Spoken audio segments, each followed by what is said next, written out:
सभी संतों ने हाथ जोड़ करके कहा, महाराज ये परीक्षित जी कौन है जिनको 7 दिन में भगवान ने मुक्ति दे दी? श्री सूत जी ने कहा, हाँ राजन, परीक्षित जी के जन्म से ही मेरे गोविंद की कथा जुड़ी हुई है।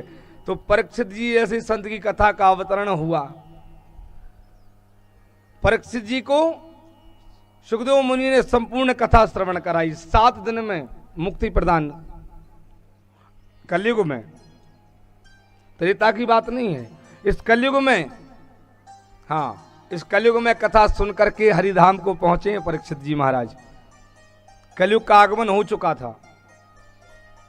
कौन है ये परीक्षित? जहां धर्म और अधर्म का युद्ध चल रहा था, उस धर्म और अधर्म के युद्ध में सभी कौरव मारे जा चुके थे, पांडवों की विजय प्राप्त हुई थी। दुर्योधन की जंघा तोड़ दी थी भीम ने। दुर्योधन की जंघा से रक्त की बूंद बूंद गिर रही थी। उसी समय दुर्योधन के जो मित्र हैं, गुरु द्रोणाचार्य के पुत्र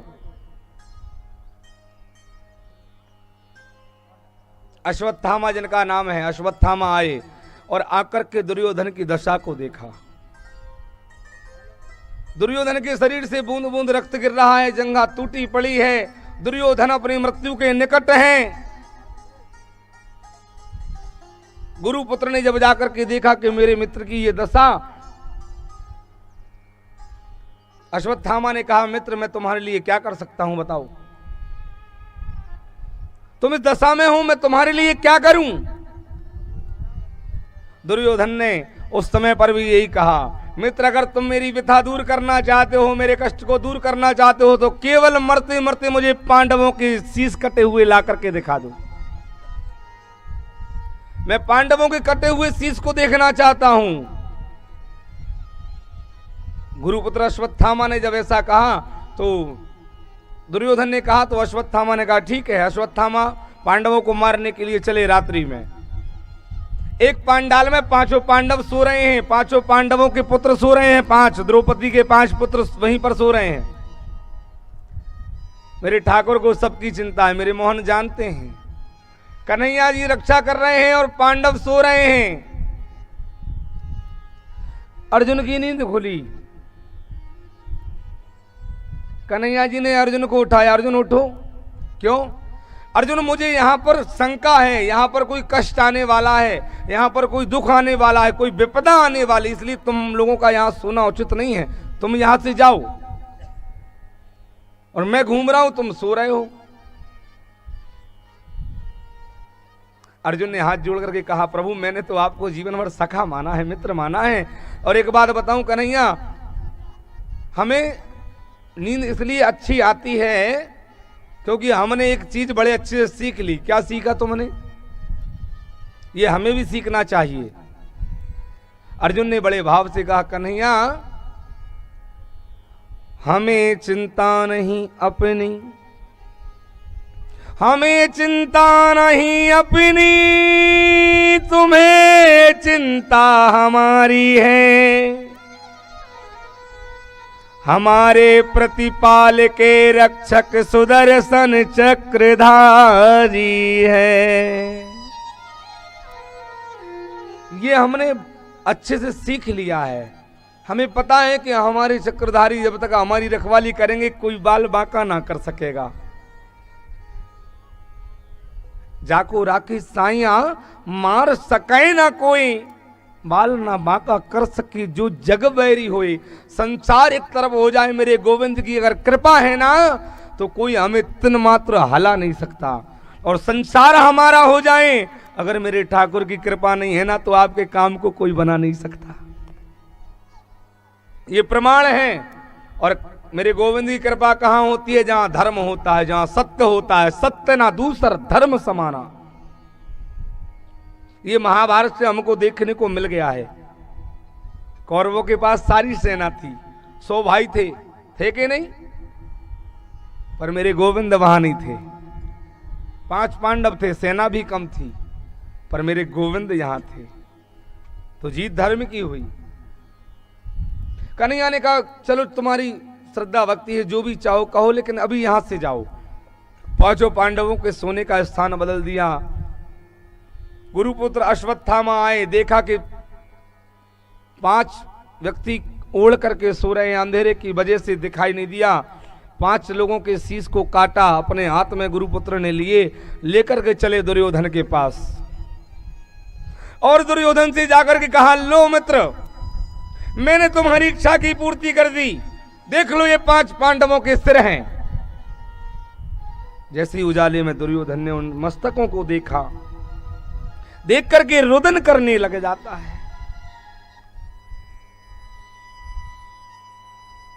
मित्र, तुमने अच्छा नहीं किया। अरे ये तो हमारे परिवार के वंश के आखिरी अनमोल रत्न थे। ये पांडव नहीं है, ये तो उनके पुत्र हैं, द्रौपदी के 5 पुत्र हैं जिनको तुमने मार दिया, हमारे कुल का दीपक नहीं बचने दिया। अरे मित्र, मैंने तुमसे कब कहा था कि तुम मेरे नन्हे मुन्ने बच्चों के शीश काट के ला देना। दुर्योधन बिलख गया। इधर द्रौपदी आई। द्रौपदी ने जैसे ही देखा कि मेरे 5 बच्चों के सिर नहीं है, केवल धड़े हैं, तो बिलख बिलख करके वो मां छाती पीट पीट करके रोने लग जाती है। ए गोविंद, ए मनमोहन। 5 पांडव रुदन करने लगते हैं, द्रौपदी रुदन करने लगती है। गोविंद मोहन, ये क्या हो गया मेरे पुत्रों के साथ? प्यारे बंधुओं, माताओं, बहनों, भाइयों, पुत्र की जुदाई तो वो मां जान सकती है, वो पिता जान सकता है जिसने कभी अपनी गोद से किसी पुत्र को खोया हो, है ना। आज द्रौपदी की व्यथा को तो एक मां ही समझ सकती है। अगर हमारे छोटे से बच्चे के पैर में छोटा सा कांटा गड़ जाता है ना, तो मां को रात्रि भर नींद नहीं आती। अगर रात्रि में बच्चा रोने लग जाए तो वो माँ पूरी रात नहीं रोती, वो पिता पूरी रात नहीं सोता। महाराज, उस माता पिता को वो रात्रि ऐसी व्यतीत तो होती है कि बस ईश्वर जल्दी से प्रातः हो जाए और हम हमारे बच्चे को लेके डॉक्टर के पास दौड़ जाए।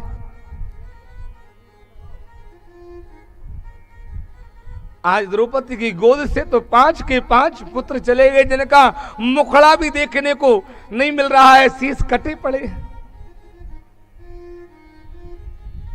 मां अपने जीवन पर्यंत अपने बच्चों को देख करके ही जीती है, सुख में दुख में। मां की एक आस बच्चे होते हैं। इसलिए मैं हर कथा में कहता हूं, सब कथा में कहता हूं, और जब जब कहता हूं, नित्य कहता हूं, जब जब मुझे याद आती है कि आप एक घड़ी, जितने यहां पर भैया लोग बैठे हैं, मेरी माताएं बहनें बैठी हैं, पुत्र पुत्री समान होते हैं, छोटे छोटे बच्चे बैठे हैं, आप एक घड़ी मेरे गोविंद को भूल जाएंगे ना, माई बाप तो चलेगा, लेकिन अगर आप अपने माता पिता को भूल जाएंगे ना, तो आपको वहां जगह नहीं मिलेगी। एक घड़ी आप भगवान को भूल जाएंगे तो चलेगा। क्यों? क्योंकि भगवान हर जगह उपस्थित नहीं हो सकता, इसलिए उसने अपने रूप में एक मां की रचना की, जो हमारे पास है, आपके पास है। भगवान अपने बच्चों को कैसे रखता है? भगवान ने खुद अपने आप को, जबकि मेरा परमात्मा, मेरा गोविंद तो पुरुष है, पर उसने जब अपने बच्चों की रखवाली की बात की तो अपने आप में मां की उपाधि ले ली। सदा करऊं तिनकी रखवारी, जिमी बचपन राखे महतारी।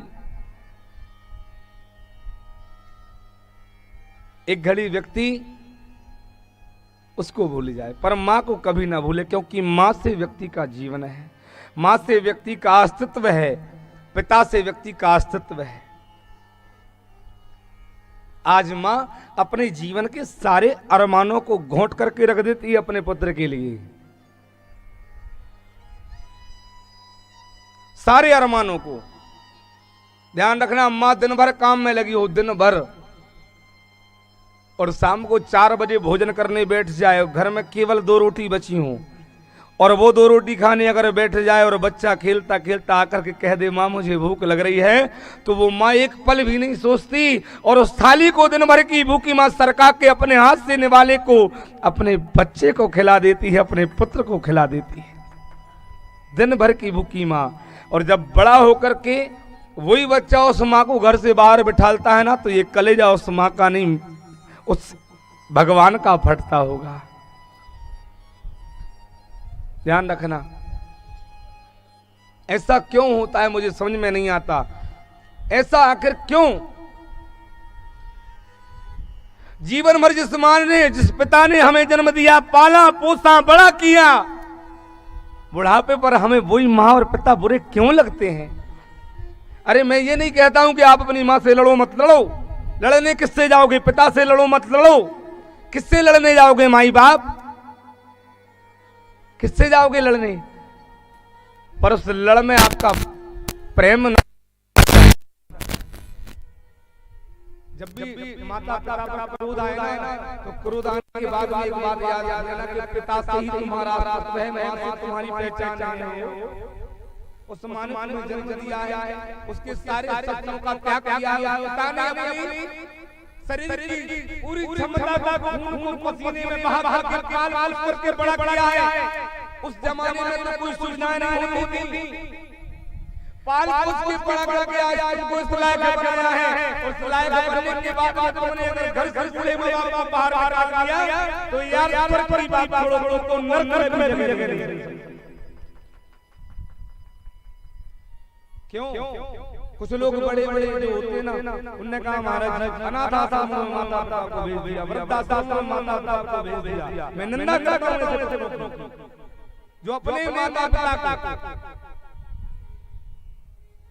वृद्धाश्रम भेजते हैं। क्यों भेजते हो? वृद्धाश्रम भेजने के लिए माता पिता ने जन्म दिया था आपको कि जब तेरे पास सारी सुविधा हो जाएगी, जब बड़ा हो जाएगा, जब तेरे घर बीवी बच्चे हो जाएंगे, तो हमें एक काम कर देना कि वृद्धाश्रम भेज देना। क्या हर मां ने यही सपना लेकर के अपने पुत्र को पाला बड़ा कि बुढ़ापे में अपने बच्चों से दूर, अपने नाती नातियों से दूर जाके वृद्धाश्रम में रहूं?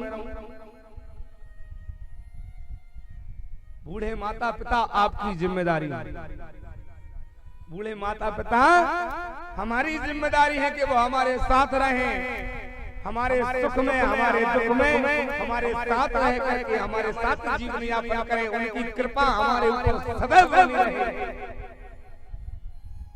हर पुत्र का कर्तव्य यही होना चाहिए। क्यों? क्योंकि अगर आपने अपना धर्म नहीं निभाया तो ध्यान रखना, एक दिन आप भी किसी के पिता बनेंगे, किसी की मां बनेंगी, और जिस दिन आपकी संतान आपको घर से बाहर बिठा लेगी, उस दिन अपने कर्म को याद करके मत रोना। लोग कहते हैं मेरे भगवान कहाँ रहते हैं? कुछ लोग वृंदावन जाके ढूंढते हैं, कुछ लोग बड़े बड़े मंदिरों में ढूंढते हैं। मेरे परमात्मा का कहना है, मेरे गोविंद का कहना है, जिन घरों में बूढ़े माता पिता हंसते हैं, जिन घरों में मेरे बूढ़े माता पिता हंसते हैं, उसी घर में मेरे बांके बिहारी लाल बसते हैं। जहाँ पर पूर्वजों की कृपा, माता पिता की कृपा बनी होती ना, मेरे ठाकुर बनी होती, उस माँ के ऋण को, उस दर्द को हम कभी चुका नहीं पाएंगे, कभी भी। माँ का ऋण सर्वोपरि है।